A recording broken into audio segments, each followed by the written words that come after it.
All right, welcome to the warm-up. Over there is my man Jeff Power. Over here is Ward Fasold, and we are heading to the softball state finals this week down there at UT. And, you know, it's been pretty much chalk, right? We're pretty much business as usual on our side, at least the Houston side. You know, we were thinking we were going to get this militia team back there, but that's not happening. We got a different squad playing Barbers Hill now, but well, and let's face it, Aledo will be a very formidable foe for Barbers Hill. I mean, Aledo's been in that postseason championship many times. I think they've won 3 state titles. But when it comes right down to it, you're right. A lot of the same teams, Barbers Hill, the fact that Lake Creek is back in it, Katy making a deep run. You know, maybe while we talk about Katy, on the baseball side of things, them losing to Summer Creek was kind of the big shocker in the baseball world. But other than that, everything is kind of held true to form. You know, Tomball in baseball continues to dominate.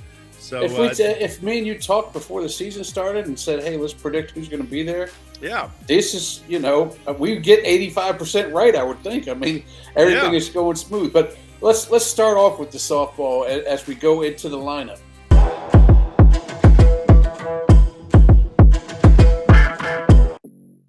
And we're going to start up on the hill where they give haircuts. Barbers Hill, let's talk about them. We expected them to be here. They are here. They are dominating teams. I know I took a look at a stat where they had a run where they won 12 straight shutouts, and in them 12 games they scored 10 or more. So not only are they shutting them out, they're beating the heck out of them. So talk to me about their game that's coming up.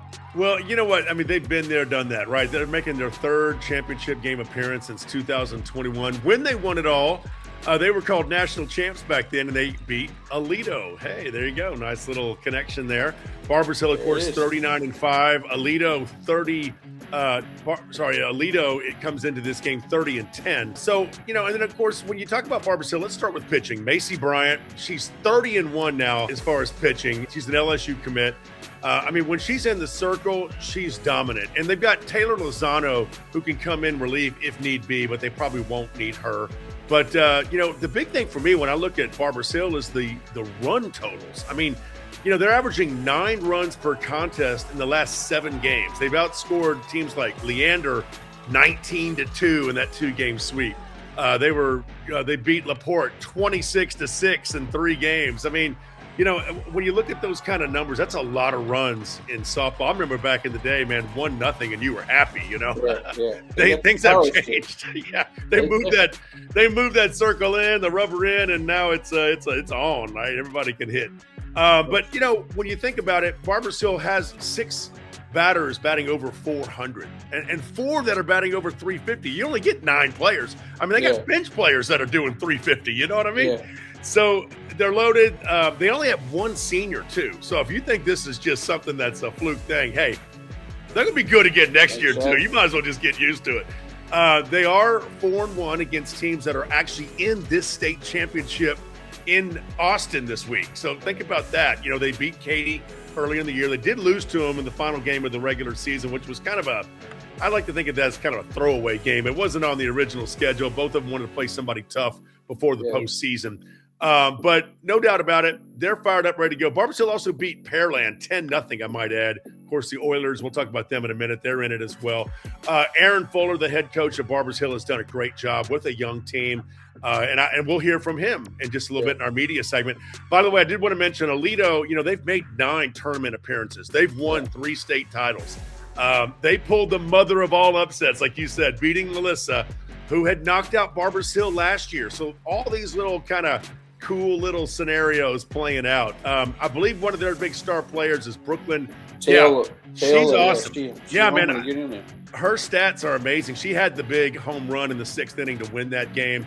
But, you know, Aledo is making their 5th title game appearance and 1st since losing to Barbers Hill in 21. I think they'll be a formidable foe. They've played only 8 playoff games. I mean, they're rested, man. Most of their series have only been 1 or even 2 games. Birdville's the only team to beat Aledo in the postseason. In fact, Aledo started the season 9-9.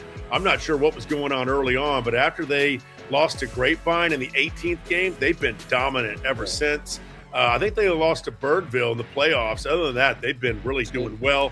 Tempe Perry's their star pitcher. And Riley Marks is also another really good pitcher for them. So keep that all in mind. That's going to be interesting in 5A D1. Over in 5A D2, you got to start with Lake Creek, of course. I mean, 39-1. You know, when you look up the stats, of course, they're playing Brewer, who's 27-9. Lake Creek has won state titles in 2022, 23, and 25. Candace Carter's done a great job, the head coach there. But Sarah Wiggins, I mean, do you realize, Ward, she's 32-0. She's 83-0. 83-0 in her career at Lake Creek. I mean, I'm like, that's got to be a typo. But she's not a fan of losing. I know that. Oh, my goodness. I mean, batting .525 on top of that. I mean, Wichita State is getting an outstanding player, you know. And on top of that, you know, she reminds me a lot of E.K. Smith. There's not a lot of pitchers out there that lead their team in hitting and home runs, I might add. But Madeline Davis is another stud hitter for them. She's batting .460. Great defensive outfielder. She's headed to North Carolina. The fact that Lake Creek won a rain-delayed game 8-7 against Liberty Hill over in Mumford, I mentioned that because they've had all kind of victories. You know what I mean? They can beat you in a high-scoring game. They can beat you in a low-scoring game. So you really got to kind of, you know, they've been in it all. I think they feel like they can make it 4 titles in the last 5 years. Their opponent, Brewer, is only making their first ever state final appearance. Yeah. I know they've won 15 of 16. They've got a pitcher named Silver Orabal, who's 10-4. She's expected to get the start, but definitely advantage Lake Creek, no doubt about it. That's a look at 5A there for you. No, absolutely. It's when you're in there for the first time, a lot of times you're just happy to be there. You don't want to be in there happy when you're going up against Sarah Wiggins because she'll make you sad, right? No, she's good. Yeah. She's all right. Good. Well, let's take Carolyn and Katy in there, and they both have players on there that can hit and hit it far. I know Katy's got three girls that have hit over 20 homers. We know what Sugar can do over there at Carolyn. She can put the ball out of the park. Talk to me about these two teams and their matchups.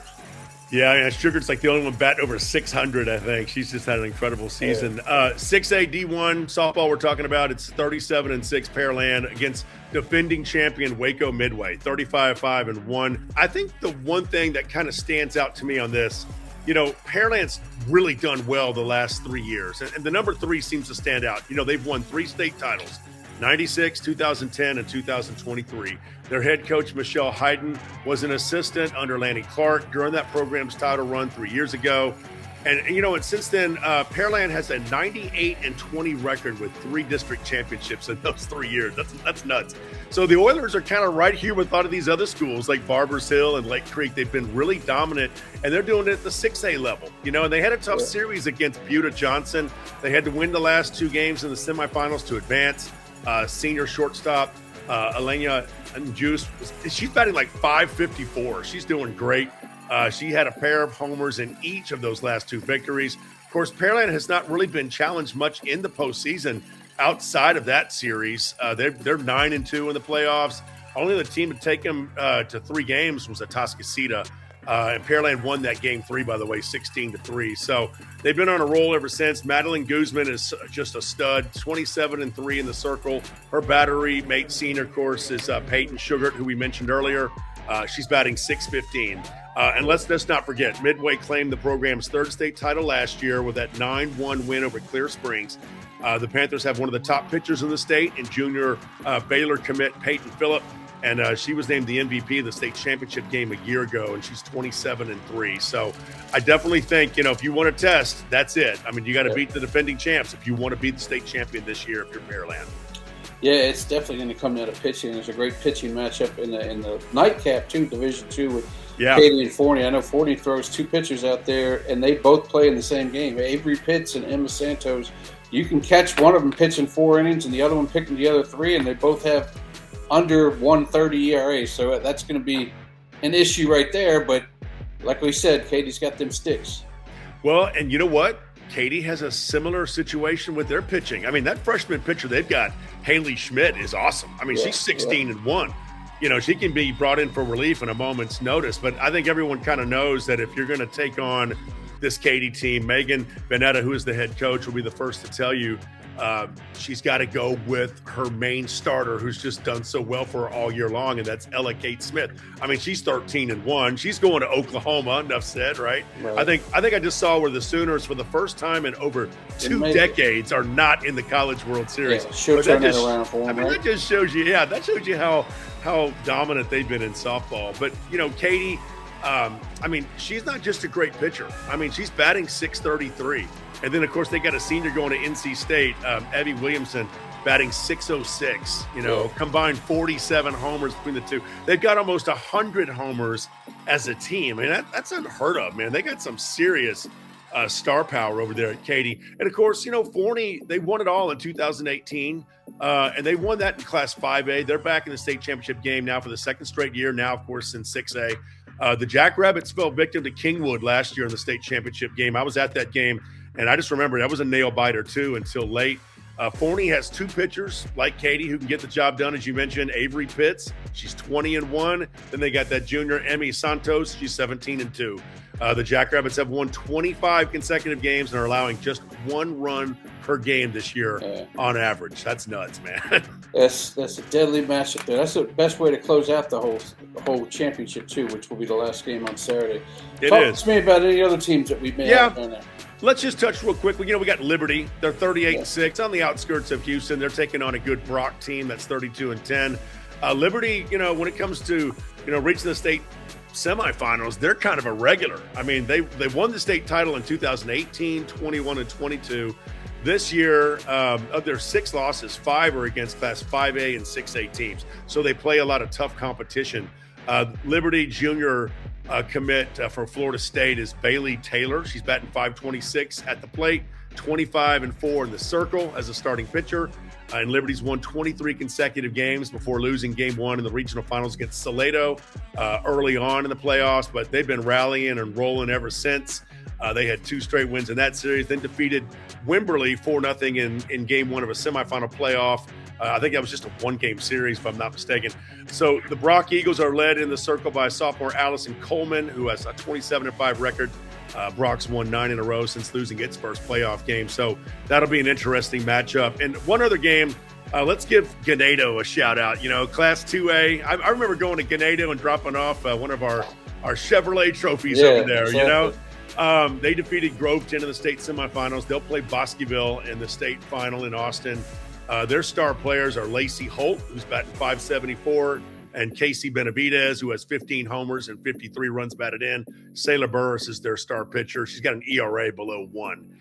Just something to look out for. I'm glad all these matchups are in the Austin area, just one after another in McCombs Field. Hopefully the weather will hold out for us. Yeah, I'm hoping so too, man. And we're not done with softball yet because we had a chance to do a couple interviews with some of these coaches. So in our Media Day segment, we'll take a listen to Meghan Vanetta of Katy and Aaron Fuller of Barbers as they tell us what they're preparing for the state championship games. Houston area Chevy dealers. Visit your nearest Chevy dealer and test drive our award-winning vehicles.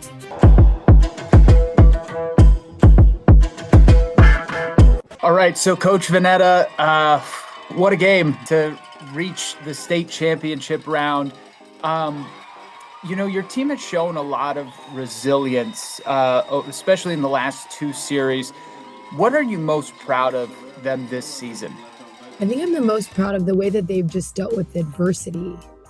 We took our lumps kind of early. We were young. We were very young. We start majority underclassmen, so we kind of had to learn a new identity as a team. But this team has had a resilient bounce back. There has been no, the selfless pout, or we could have chalked it up to we're rebuilding. We lost a bunch of starters, but they really kind of put their head down and they play for a purpose. They don't play to just go win ball games, post it on Twitter. They win ball games for the girl next to them and the Lord above. They work their tails off. What has really impressed me is the way that you guys have won games. I mean, we've seen a number of these games, like when you think back to the, Kingwood series or last night, where you guys are going into the final innings and these games are so close, and then there's just fireworks, whether it's back-to-back home runs or like last night with EK hitting that big home run. to put you guys up further. I mean, does that just, kind of speak to how this team has stayed in these games and then is able to just put competitors away? For sure. I think that, our job as coaches, like the hardest thing about coaching girls is keeping up their confidence. And I think that, especially when you get into playoff softball or the end of playoff softball, everybody left is elite, well coached, and they can all taste the state championship. So everybody's wanting it, giving it their all. And, we talk a lot all year about how pressure is a blessing. Pressure is a blessing. And so all you can do is sit in it, understand that it's a big feeling, but this is such an opportunity for you to be your best. Right. We talked a lot throughout the season about how a perfect record doesn't make you a state champion, who's hot at the end and who wants it and is willing to kind of get nasty for it. That team wins. And so I think that they really have kind of embraced that mindset, and we don't hit the panic button, which is, what we kind of almost were worried about. I want to say worried about was something we had to kind of tackle early because we were young.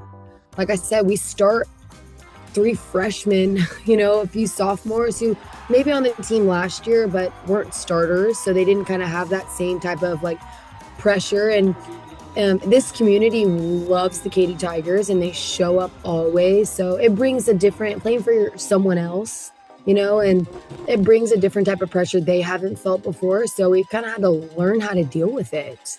Throughout that whole growing process, it's kind of helped us understand that the more the pressure, the bigger of a blessing it is, because it means you're somewhere that matters. And so it's time to just dig down and give it your all. And speaking of your community, Katy Athletics is it's legendary in its own right? And so for you to be able to now bring this team to the state championship, be part of that legacy, get to this point, what does that mean for you personally as head coach? Well, it's everything. I think that, in Katy itself, Katy, Texas is a huge area now. We've got 10 huge high schools, but I think that Katy High School in itself is one of the last few places where it is a small town feel. I mean, we've got people that are in their 80s that come to every game. They were just in Corpus Christi that just know everything about these girls and they pour in. We've got little girls that come to all of our games. And so, it's kind of that expectation. But I think that when it comes to Katy High School itself, it starts with just the expectation of their character.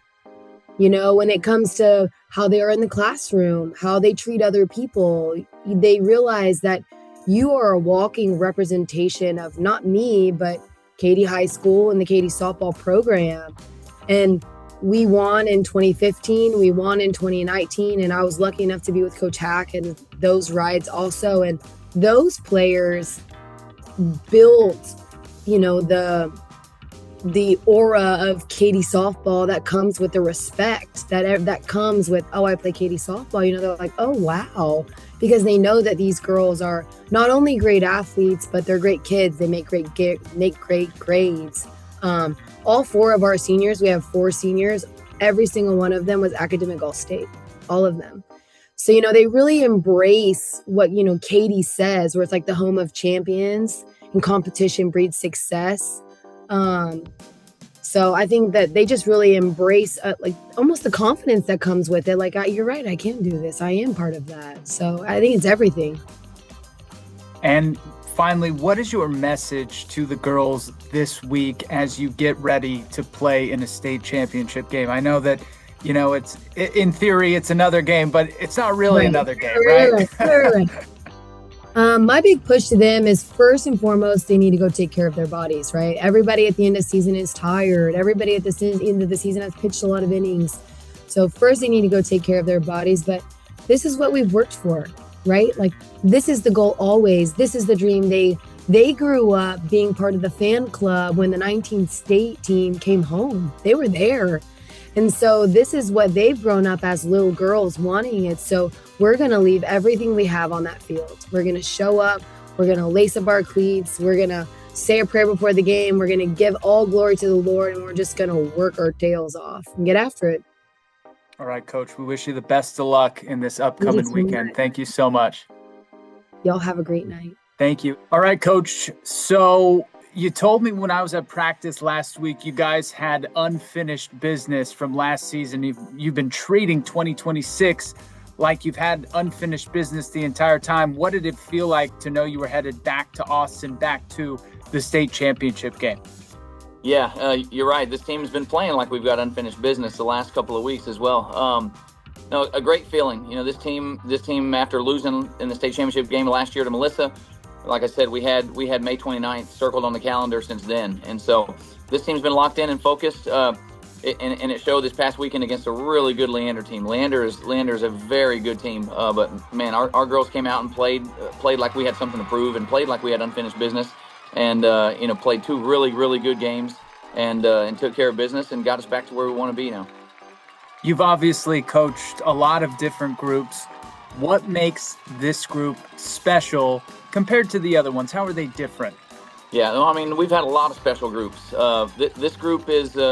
I think this group seems to be the most hungry group since 2021, the team that won that state championship.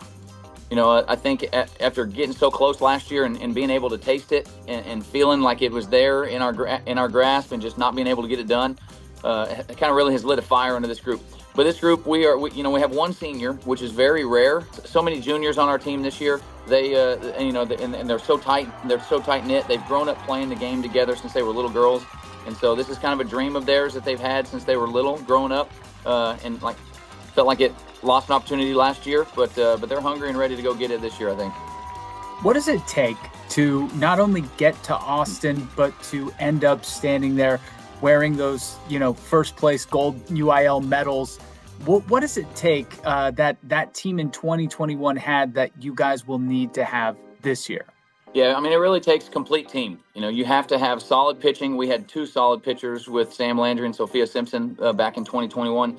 And this year, Macy Bryant is doing just the same, if not better than those two girls did back then.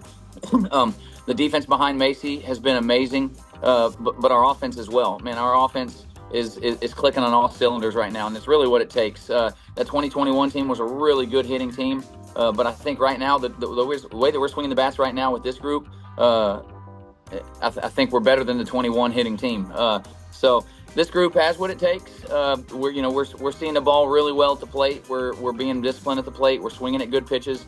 And it showed kind of this past weekend against a solid pitching staff at Leander. Hitting 5 home runs in the first game and then 3 in the second game. The girls are swinging the bats really well from top to bottom, and so that's what it takes, both sides of the ball, offensively and defensively.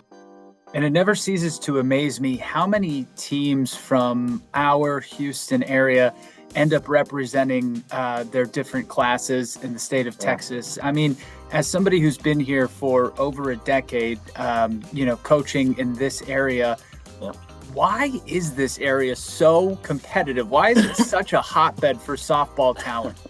Man, that's a great question. I think girls just grow up here wanting to play the game. The sport of softball has kind of taken off in the last probably 5 to 10 years, just how popular it's been. But yeah, you talk about the Houston area from Lake Creek, Liberty, us, Katy punched their ticket last night. Pearland's got a chance today. Lake Creek's got a chance today. There's just so many good quality softball programs. Not to mention the ones that fell short. So many good programs in the Houston area, which is a testament to to us. We try to play the best teams around in our pre-district schedule to kind of prepare us for this moment. And so I think that kind of has prepared us for this moment. So hopefully all the Houston area teams can represent well in Austin this coming week and bring some hard work back to Houston. And finally, Coach, what is your message to your team this week as many of them get ready to play the biggest game of their lives? I know some of them have experience on this stage, but they get the opportunity to win a state championship. This is the biggest game of their careers thus far. Yeah, no, for sure. Experience is going to speak volumes, I think. The fact that we were there last year, there's always a little bit of nerves the first time you get there. And I think we had a little bit of that last year. I don't expect us to have any of that this year. I think we're going to go in there, with a mindset that we got one job to do. And we got to lock in. We got to be focused on all the little minor details throughout the game, because at this level, one little minor detail that you get wrong could be the difference in the ball game. So we got to make sure that we're playing a complete solid game from first pitch to the last pitch. Excuse me. But I mean, this group is, I tell them enjoy the moment, enjoy the ride. These are you're making lasting memories right here that you'll have for the rest of your life. This week right here is a fun week, and they'll remember it for the rest of their lives.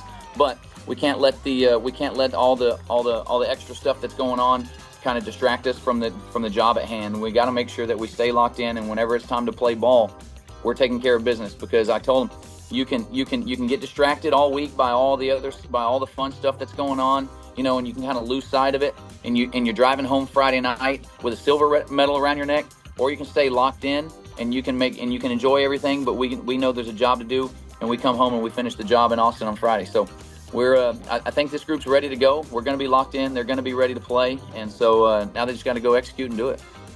All right, Coach. We're wishing you the best of luck and look forward to talking to you this week.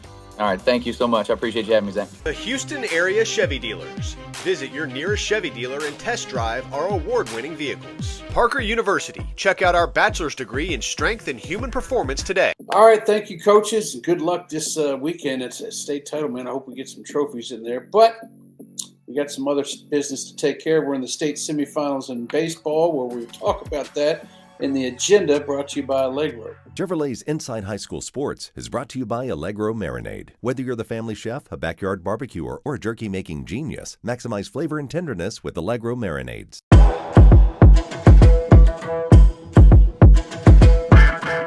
Let's talk about the surprise team of the whole 6A tournament that's still on there. There's another surprise team that's playing Tomball, but we'll talk about our area surprise team in Summer Creek, man. Talk to me about that squad. Yeah, 6A D1, Summer Creek. They're going to take on Lake Travis over in Mumford. By the way, if you haven't heard, Mumford's the new place to be. I mean, spot, isn't it? Man, baseball, softball. I remember we had the basketball. What was it? The state semifinals there, State Westlake and semis, Cy yeah. Falls. I mean, they got all these new facilities. Why not, man? Let's go. It's kind of close to College That's Station. why they built these facilities, to get all these Right. get people like Jeff Power to come out there and check out some teams. Got to get paid, man. So Summer Creek defeated Katy 2-1 after dropping the opener 8-4. I remember we read that opener, and gosh, weren't you thinking like me that this is just same old Katy? They look great. But the Bulldogs rallied to win game 2 10-9, and then won game 3 5-4. There's nothing easy about the way Summer Creek is doing this. Just getting it done. Oh, man. I mean, I tell you what, they got some fight in them. It's a senior-laden team. I think I noticed they were showing like 20 guys are going to graduate, and they're going to do some kind of ceremony out there, and I was thinking, all those dudes are seniors? Are you kidding me? Well, there you go. That's you got a senior-laden team. They got speed. They play defense. They'll make you play defense on top of that. They're patient at the plate. They don't seem to be flustered when they get down early. So what do you know, man? And we talked about that last week, how when you got teams like Atascocita and Kingwood in your own district making you better, why not, right? So they needed 3 games to beat Katy. And if you think about it, they swept straight Jesuit, but they needed 3 to beat Pearland, and they needed 3 to beat Dickinson. Yeah. Exactly. So, I just think that Summer Creek, I mean, I'm tired of betting against them, man. They're going to take out Lake Travis. Come on. Exactly. A lot of people up in Dallas are saying the same thing about Marcus, but if you look at 6A Division II, we got a chance if we play well enough, if our teams play well enough to have a Houston-on-Houston final. Yeah. Tomball's playing Marcus and Houston Memorial, and they're freaking pitching. They've had some tremendous pitching this whole season. They're taking on Dripping Springs. Yeah, well, so let's start with Tomball, 6A D2. They're 40-0-1. I think they're the only team in the state with 40 wins. And they're taking on this Marcus team that's 27-11. Of course, Tomball just beat Tyler Legacy 15-0 in their last outing. They swept Legacy, swept Rowlett, beat Oak Ridge and Langham Creek. In fact, only one of those games was even close, 4-2 in one of those wins over Oak Ridge. CJ Sampson, Catcher Hopkins, those guys have been kind of leading the way. Catcher Hopkins, if you haven't heard about him, he's not just a catcher like you'd think. When I was there, he was playing shortstop. He's fast. He'll be playing at the next level. He's awesome. And, of course, CJ Sampson, he can do a lot, man, including pitch. And, I think Tomball is very deserving of the number 1 ranking right now in the country. Some say number 2. It depends on what poll you look at. But, they're right there at the top no matter how you look at the country. As far as Memorial taking on Dripping Springs, well, Memorial, they're 32-6. Dripping Springs is 29-14-1. Memorial had to go through a tough district too, and beating Stratford, Cy-Fair, plus Cy Falls and reaching the postseason. 12-4 and 4-0 wins over Tompkins. Those were impressive because Tompkins is playing as good as anybody here lately. But Memorial has some incredible pitchers led by Cash Scarborough. Of course, Memorial and Dripping Springs, that's game 1 tonight, by the way. The Tigers always seem to have good teams out of Dripping Springs. They're just outside of the Austin area near Lake Travis, the Hill Country area. They'll be ready. And they always have a good fan base, too. So that's going to be tougher than you think. But I think Memorial will be up for the challenge, and I fully expect Memorial and Tomball to play for a state championships in 6A D2. That would be awesome. That would be. Yeah, a couple 5A teams left, too. It's not just the Lake Creek girls playing. It's Lake Creek boys as well. Well, and kind of a similar setup here, right? We got Lake Creek, the dominant team in 5A D1, in softball. But in baseball, they're not so dominant. No, but they are playing a traditional powerhouse in Leander Rouse out of the Austin area. Lake Creek needed 3 games against Victoria East. In fact, they lost game 1 in 10 innings, 3-2, and then had to win 5-2 and 8-5 in the second and third victories. So, Lake Creek, let's remember they swept Hendrickson and LaPorte and Porter before going against Victoria East. They've done well in the postseason. Their pitching is good. They've just been kind of quietly doing their thing and winning. And I feel like you can kind of say the same thing about Kingwood Park in 5A D2. There are 30-14-2 on the season. They're playing a good Sherryland team from the Valley. They're 29-9. K Park rallied to beat Port Neches Groves 5-1 in game 3 after dropping the opener 8-3. They rallied to win games 2 and 3, 8-4 and 5-1. The Panthers needed 3 games to beat the previous teams as well, Weiss and also Iowa Colony. So, a lot of similarities here with Lake Creek and Kingwood Park. They're both in 5A. We got, Lake Creek in D1. They're going to have their hands full against Rouse. 5A D2, Kingwood Park, they're going to have their hands full against Sherryland, but I wouldn't bet against either one of them. You know what I mean? No, it's going to be fun. And by the way, keep an eye out for the brothers Landon and Logan Coburn out of K Park. They're both really good. They got a lot of top-notch stats. A couple of guys you want to keep an eye out for Kingwood Park in Class 5A. Yeah, we were at that game 2 of theirs against P&G, and they had to rally to get into extra innings, and they put up like a 6 spot or something like that, and extra in one of the innings, and won 8-2, something like that. It's a wild game, man. I'm ready for some playoff action. You ready? I am too. I'm ready, man. I'm ready. Let's go. All right. Well, that's it for the warm up. We're going to leave you with the rankings. The top 2027 edge rushers. These are the guys, quarterbacks don't want to be seeing coming on the blind side, because they will be going down. So top 2027 edge rushers in the Houston area. We'll rank those 1 through 5. Thanks for joining us. We'll be back next week to preview the state championships for baseball. See you then.